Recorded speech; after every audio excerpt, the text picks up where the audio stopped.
Natamani sana tuombe pamoja na wewe na itakuwa baraka sana.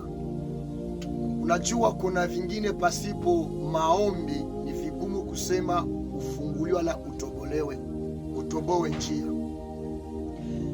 Kitabu cha Mathayo 21 Biblia inasema ya kwamba Yesu akaambia wanafunzi waende fungua punda na mwana punda wanafungwa.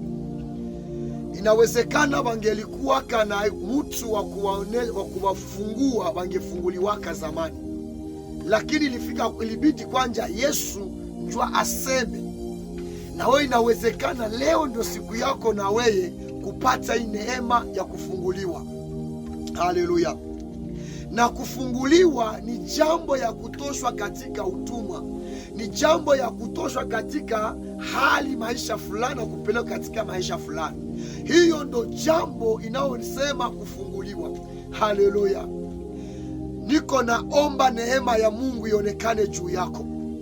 Mungu akufungue, akutoshe katika viheko vya kijamaa. Mungu akutoshe katika vifungo vya mizunguruko vyenye vinakuzunguruka. Mungu akutoshe katika kamba zote zilizosimama juu yako. Katika jina la Yesu Kristo wa Nazareti, neema ya Bwana ionekane kabisa. Uwepo na nguvu wa kimungu useme kwa ajili yako. Kama uko na imani, natamani sana ukamate hii maombi, ukaisukumia ndugu yako, ukashare live kwa watu wengine, ukashare video kwa watu wengine. Itakuwa baraka sana kwenye maisha yako. Najua wagonjwa wapendake maombi. Najua kishitahidi kuomba wengine inakuwa chuki. Banakuchukia bila sababu na haujue kwa nini banakuchukia.